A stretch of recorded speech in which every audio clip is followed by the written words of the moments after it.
Well, this is a lesson about function operations and composition. So these are two different ways that we combine functions together. Function operations refers to adding two functions together, subtracting, multiplying, and dividing.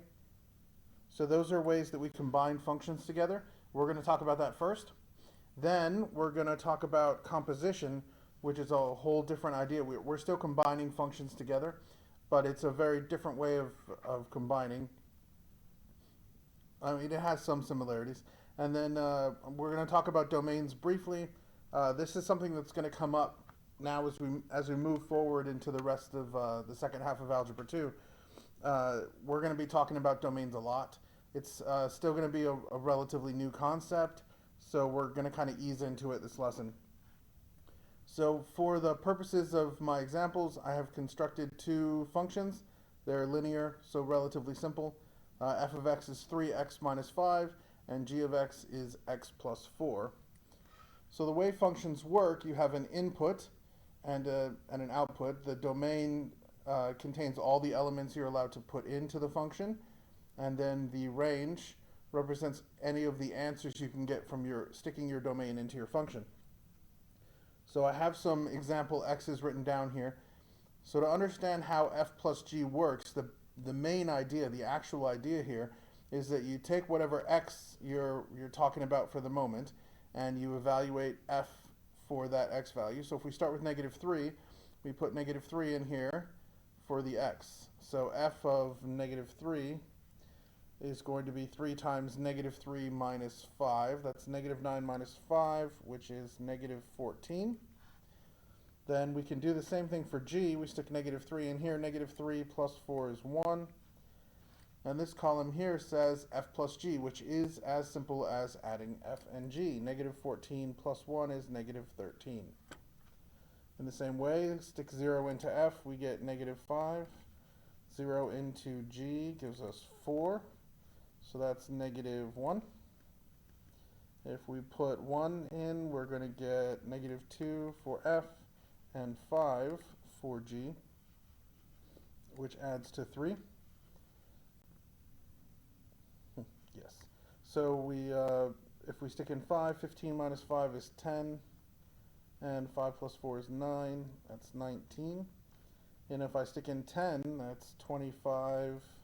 30 minus 5 and 14, which adds to 39. So this is the actual root idea behind function addition. We're taking two functions and we're adding them together. What that means is that for whatever x we're sticking in, we evaluate the two functions and add them together. This is a lot of steps. So one of the things we tend to do is, rather than think of this, we can think of this as two functions being added together, but one of the things we like to do is produce a new function that does this job for us in one step. So f plus g is a combination of two functions, but you can also think of f plus g as a separate function. And I guess it's sort of like if you have a device with two different functions, like your phone. It has a camera and a phone put together in the same box. And that's kind of what this idea here is. We have two different things, we're adding them together, but really it'd be nice if we package them together a little more neatly. Now the way this works for addition is you can just take the equations here, the expressions for the functions, and since you're adding the two functions together, you can add together their expressions. So the function that we call f plus g is 3x minus 5 plus x plus 4. If you combine like terms, that's 4x minus 1. F plus g of x. You'll see it written this way sometimes. This really emphasizes the fact that what you've produced now is a new function. You'll also see this written as f of x plus g of x, which sort of emphasizes the idea that you're taking f and you're adding it to g. The notations mean the same thing though. Either way, 4x plus 1 is the function that you get from adding those two functions together. And you should note when you stick the x's in to 4x minus 1, you're going to get this column here. So negative 3 times 4 is negative 12, minus 1 is negative 13. 0 minus 1, 4 minus 1 is 3, 5 times 4 is 20, minus 1 is 19, and 40 minus 1 is 39. So that, in a nutshell, is the entire idea behind all the function operations.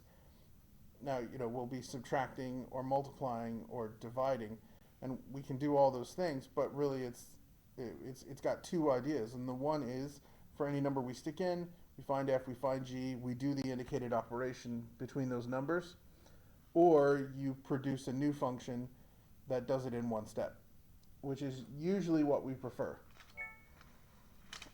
So as another example, I'm going to do multiplication. I guess the easiest way is to make a new column here. F times G. I could easily do a column, well, if I had room, I could easily do a column for F minus G and F divided by G, although the dividing one is going to produce a lot of improper fractions. Well, fractions anyway. So F times G, note that's negative 14, negative 20, negative 10, 90, and, well, whatever 25 times 14 is. Let's see, 12 times 25 would be 300, and then another 50. 350. Those get pretty big pretty fast. So in order to find an expression to do that without needing to find f and g separately, I do f of x times g of x, which I could also write as f times g of x. Means the same thing. But here, instead of adding the two functions together, I'm going to multiply. Don't forget, when you multiply two binomials, you need to distribute. Right, we learned how to multiply polynomials together. It's going to be the same thing. If they've got addition in them, you're going to need to make sure you use the distributive property, or FOIL in this case. So 3x squared, 12x, negative 5x, and negative 20. So this is 3x squared plus 7x minus 20.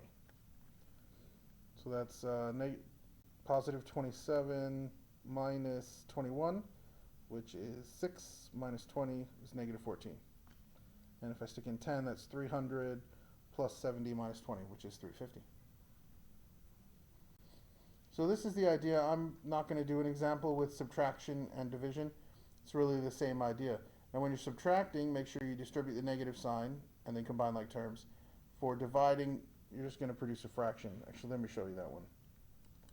F of x divided by g of x, which is the same as f divided by g of x, means the same thing. 3x minus 5 over x plus 4. And really, I can't simplify that better than that, so this is just the function. That'll happen sometimes.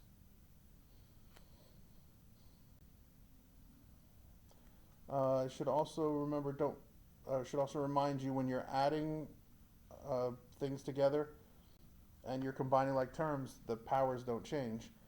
But when you start multiplying, that's when your powers of x change. You add the exponents together. When you multiply two powers with the same base, which applies in this case, the powers are 1. So when we add them together, we get 2. But there will be some examples on your homework that have other powers. Okay, composition. So function composition is sort of a different animal. We're still combining two functions together, but the idea behind function composition, which we normally write as f of g of x, I prefer this notation, but sometimes you will see it with a little circle.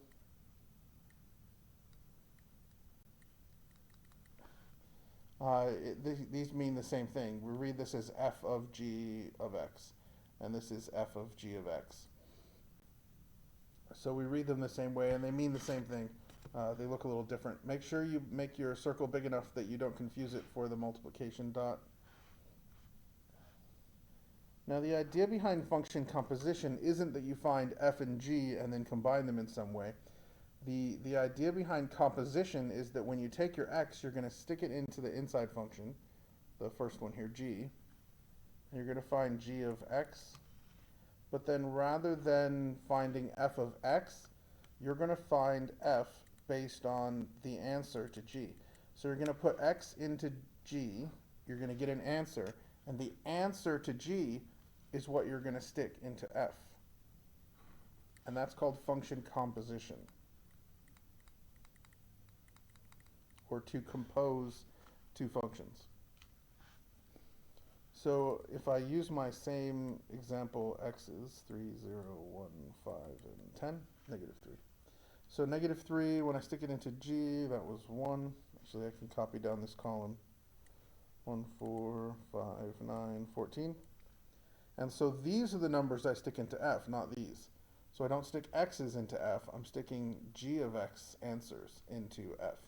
So if I put 1 into f, I get 3 minus 5 is 2. If I stick 4 into f, I get 12 minus 5, which is 7. If I stick 5 in, 15 minus 5 is 10. When I stick 9 in, that's 27 minus 5 is 22. And 3 times 14 is 30. 12 is 42 minus 5 is 37. So that's function composition. You're taking x, you're sticking it into g, then the answers to g are what you're sticking into f. We can write an equation for it, like we did for the operations. So the way this works then is, this is your right picture. We're going to take f, but instead of evaluating it for x, we're going to evaluate it for g of x. So I take my f here, 3 times x minus 5, and where the x used to be, I'm going to replace the x with g of x.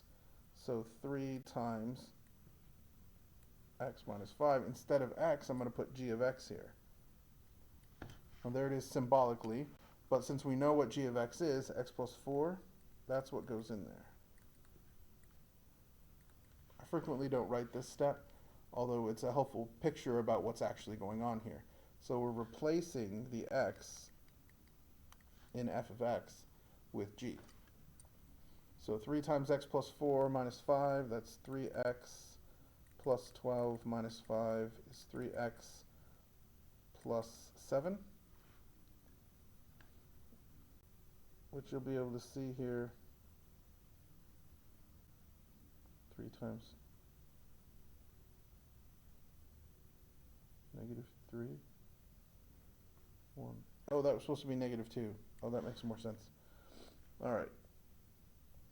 Because that was 5 minus 3 minus 5. Okay, yeah. I was starting to freak out. This wasn't working. So when I stick in negative 3, I'll get negative 9 plus 7, which is negative 2. 0 plus 7 is 7. 3 plus 7 is 10. 15 plus 7 is 22. And 30 plus 7 is 37. So once again, we've written the equation. The idea is you take f of x, but where the x was, you replace it with g of x, and then simplify. You'll see more examples of this as you work through the exercise problems as well, but this is the idea here. About domains. So some functions, if we produce a new set of functions, they're going to have their own domains. So I propose f of x, a new f of x, which is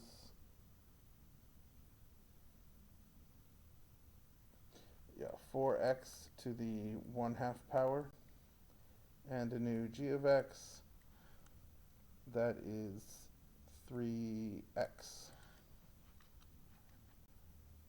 I'll do 3x to the 1/3. Okay. So here are my two new functions.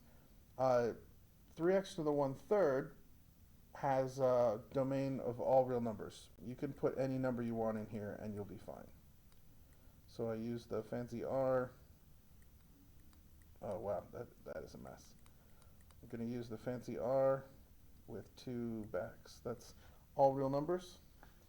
Whereas with this is a square root, And what we've learned about square roots is if you want a real answer, you have to stick in a positive number or 0.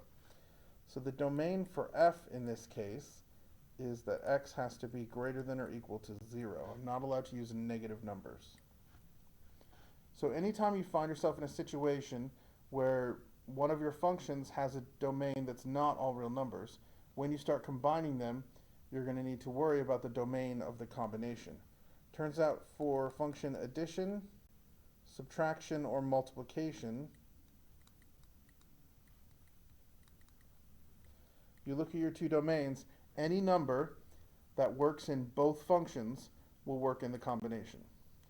So if we look over here, every number should work according to G, but F says, wait, no, can't be negative. So when we're adding, subtracting, or multiplying, that's going to be our domain. X is greater than or equal to 0.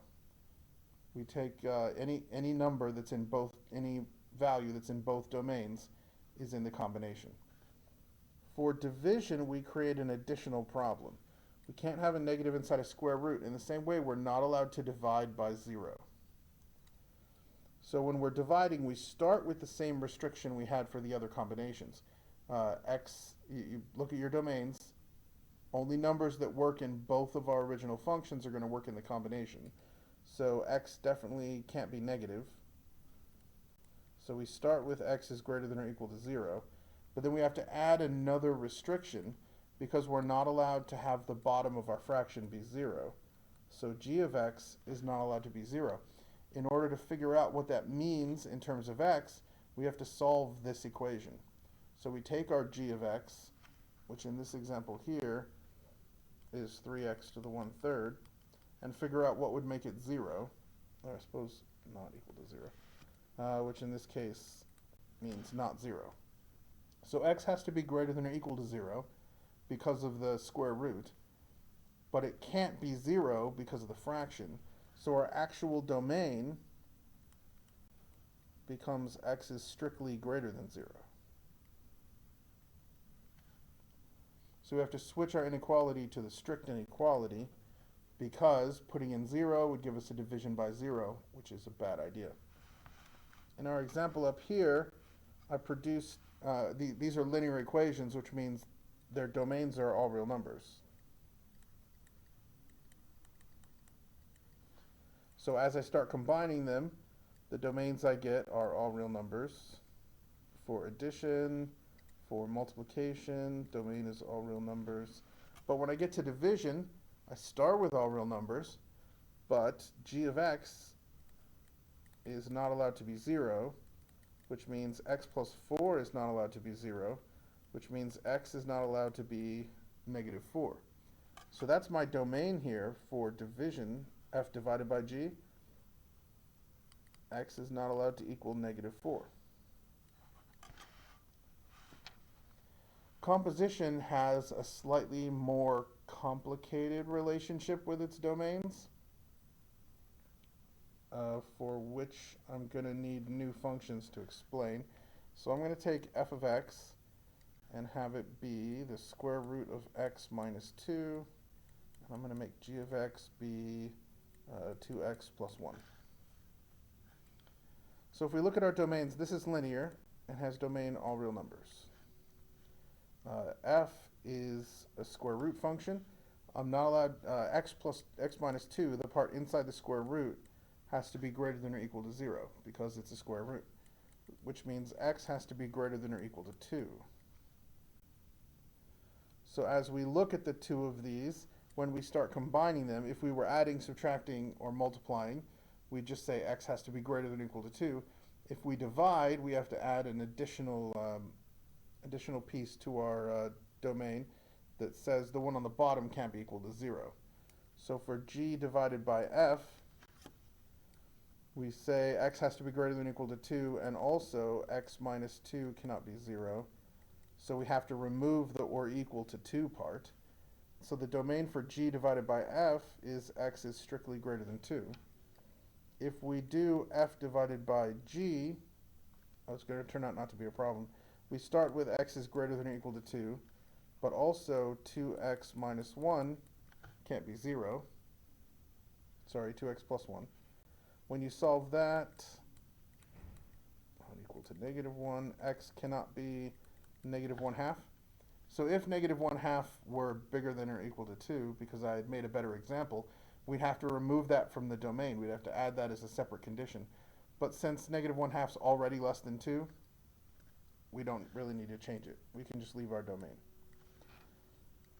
For composition, f of g of x, the domain for g is all real numbers. So when I take my x's and stick them in to begin with, anything will work for g. The problem is that it's not just numbers that are bigger than 2 I need to stick in. I need to stick in numbers so that when they get done with g, the answers to g will work into f. So I actually need g of x to be greater than or equal to 2 in order to fit into f, not x. So I can stick in numbers that are actually smaller than 2 because g is going to make them bigger before I stick them into f. This is 2x plus 1 is greater than or equal to 2, which means 2x is greater than or equal to 1, or x is greater than or equal to 1/2, which is my domain for this combination. It's actually a bigger domain. It includes more numbers than the original. Well, I guess they're both infinite. But I can stick in, say, 0 to f of g of x, which I couldn't stick into f of x. If I stick 0 in here, I'll get the square root of -2. That's not real. But if I stick 0 into f of g of x, I'm sorry, not 0. If I stick, 1/2 into f of g of x, then when I stick it in, it's going to make it into 2 times 1/2 is 1, plus 1 is 2. When I stick that in here, 2 minus 2 is 0. And so it works. So I can stick in numbers between 1/2 and 2 here that I couldn't stick in here because g changes them before they ever get to f. Oh, bells are ringing today. So that's how domains work with composition. Like I said, the domains we're going to use are pretty tame, and mostly you just have to list them. You'll start getting used to the domains. The only two things that we have to worry about right now for domains are you can't put negatives into even roots, and you cannot put zeros on the bottom of fractions. It should be enough to get you started. Video's already running a bit long, I apologize, but good luck.